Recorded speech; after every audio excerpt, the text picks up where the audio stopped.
We are going to be talking about neutralization reactions of acids and bases, and then talk about a process called titration. Starting off with the neutralization reaction, it is the process when you add a strong acid to a strong base and they produce salt water. I'm going to show you a couple of different examples on how to create and balance these equations, and then we'll get into the process of titration. For my first example, I have nitric acid, which is a strong acid, being added to calcium hydroxide, which is a strong base. So if they're always going to make salt and water, what I'm going to do first is make the water, because that's the easy one, and then I'll show you how to make the salts. The water comes from all of the hydrogens, so my cation hydrogen here, and the hydroxide ion there. Whenever you have a hydrogen ion and a hydroxide ion, they form water. So all of those come together to form the water, so that eliminates those. What's left is the calcium and the nitrate, so the calcium cation on the base and the nitrate ion from the acid. So in order to make this salt, and remember that salts are all ionic compounds, not just sodium chloride. In order to make this salt, we have to find the cation-anion ratio of these two. So calcium is the cation, it has a +2 charge, it's in group 2 alkaline earth metals. Nitrate is a polyatomic ion with a -1 charge. You're going to need 2 nitrates for every 1 calcium. Therefore, the compound is going to look like that once you cancel the charges. Therefore, that's going to be the salt, CaNO3, 2 or calcium nitrate. Now that I have my salt and water, I need to balance the equation, and it's very clear that because of this cation-anion ratio, I now have 2 nitrates here, but only 1 here, so I need to put a 2 coefficient in front of nitric acid. And now, so my calciums are 1 to 1, so that's good. I need to count up my hydrogens and make sure those are good. I have 2 hydrogens over here and 2 hydrogens over here for a total of 4 hydrogens. So I'm going to come back over to the water and put a 2 in front to make the 4 hydrogens, and my oxygens are good. So that is a strong acid, strong base producing salt and water reaction, or neutralization reaction. Another example of that process is if I take, say, sulfuric acid, H2SO4, which is a strong acid, and I add that to, let's say, potassium hydroxide, which is a strong base. And it's going to also produce salt water. So I'm just going to leave some space for the salt and then put the water in there.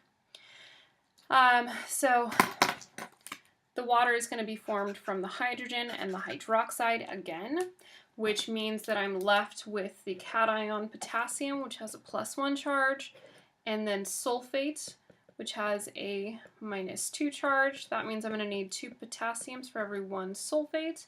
That is my salt, which is called potassium sulfate, K2SO4. Now that I have that, I need to make sure that the equation is balanced. Well, because of the potassium and sulfate combining over on the product side, I now have 2 potassiums, which means I need to come back over here and put a 2 coefficient in front of potassium hydroxide. And then I have 1 sulfate, and let's just make sure the waters are, or the hydrogens and oxygens are good. So I have 2 hydrogens here and 2 hydrogens there for a total of 4 hydrogens, so it's exactly like the last problem, so I need to come back over here and put a 2 in front of the water. And then my oxygens are good too.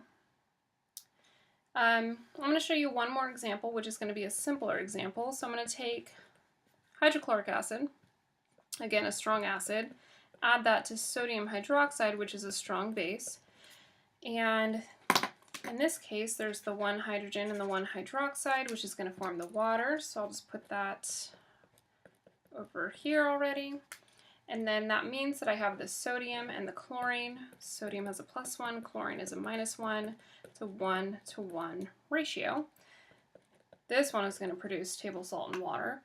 And then this is actually balanced because they're all +1, -1 cation-anion charges. Therefore, I do not need coefficients. The second part of this video is going to talk about titration, which is the process of neutralization through experimentation. Before I show you how to calculate a titration, I'm going to go over some of the language that we're going to use to talk about titration. First of all, titration is the process of experimentally determining the unknown concentration of either an acid or a base using a known concentration of a second acid or base. So if we're finding the unknown concentration of an acid, we need a known concentration of a base and vice versa. So you have to have one of each. The solution with the known concentration, whether it be the acid or a base, is called the standard solution. In order to do this process, you have to use an indicator. We'll be using phenolphthalein in the lab, which is going to be either clear or bright pink.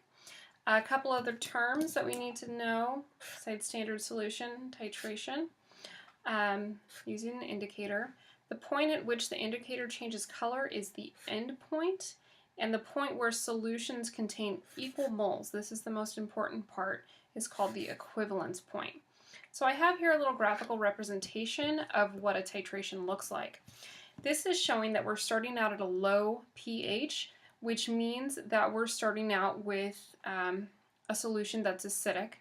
And so let's just visualize this. So let's pretend that we have a beaker and it has an acid in the beaker.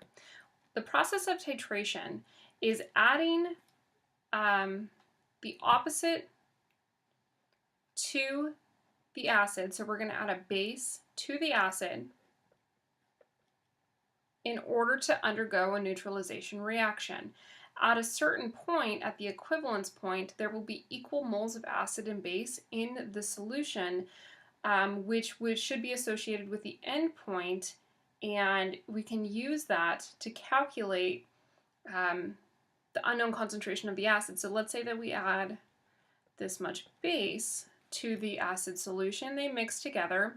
What's going to happen over here on the curve is I start off highly acidic, and then as I add more base, what's going to happen is I'm going to reach the equivalence point, and at this point that means I have equal moles of acid to base, and at that exact moment is when you have pure salt water.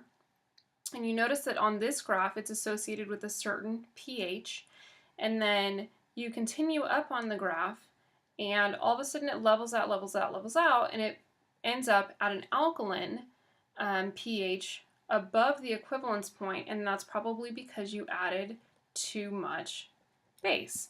So the whole process of titration is just using a known solution of either an acid or a base to find an unknown solution of the opposite. Alright, so here's an example of what that looks like mathematically. So we have a 25 milliliter sample, so I'm going to mark up what I need of an acid.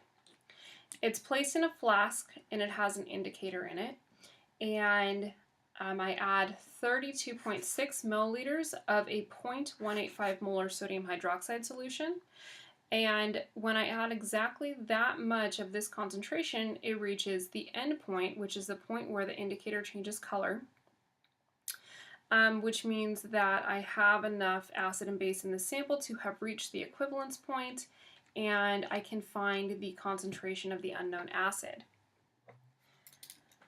Alright, so let's figure out what's going on here. So you always start with the standard solution. So in the standard solution, I have a known concentration and I have a known volume, and the equation molarity equals moles over liters has to be in liters, which means I'm going to move my decimal 1 to 3 times, therefore it's going to be 0.0326. Do not round that number.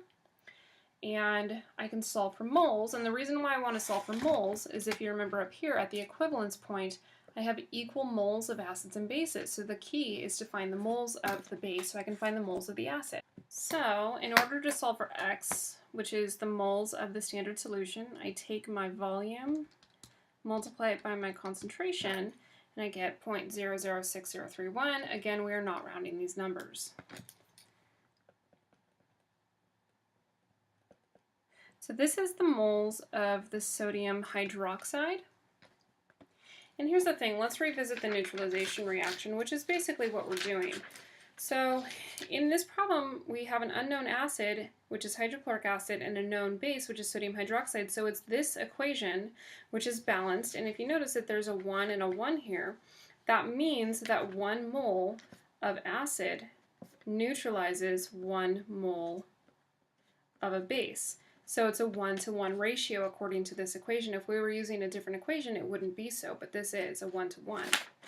Therefore, if this is how many moles of base I have, it is also how many moles of acid I have because of that 1-to-1 relationship.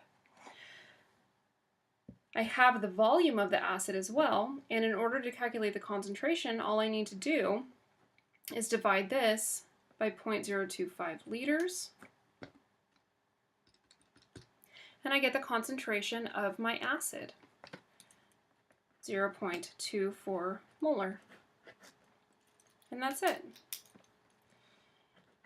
I'm going to show you one more example of when it's not a 1-to-1 molar ratio. Maybe it could be a 1-to-2 mole ratio, and then what do?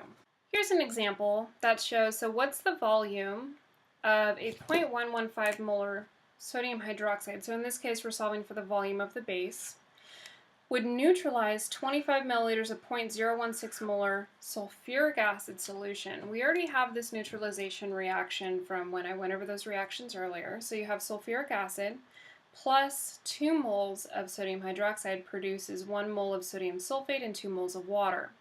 I don't really care about the products, I care about the reactants for titration. So this is showing that 1 mole of acid neutralizes the 2 moles of the base. So this is a 1-to-2 ratio versus the last example. So we're going to do the same thing here, except for the standard solution is an acid, sulfuric acid, H2SO4, and it is 0.106 molar, and I want to solve for moles again, 0.025 liters. And so I take my calculator, 0.025, multiply that by 0.106, 0.00265. That's how many moles of the acid I have.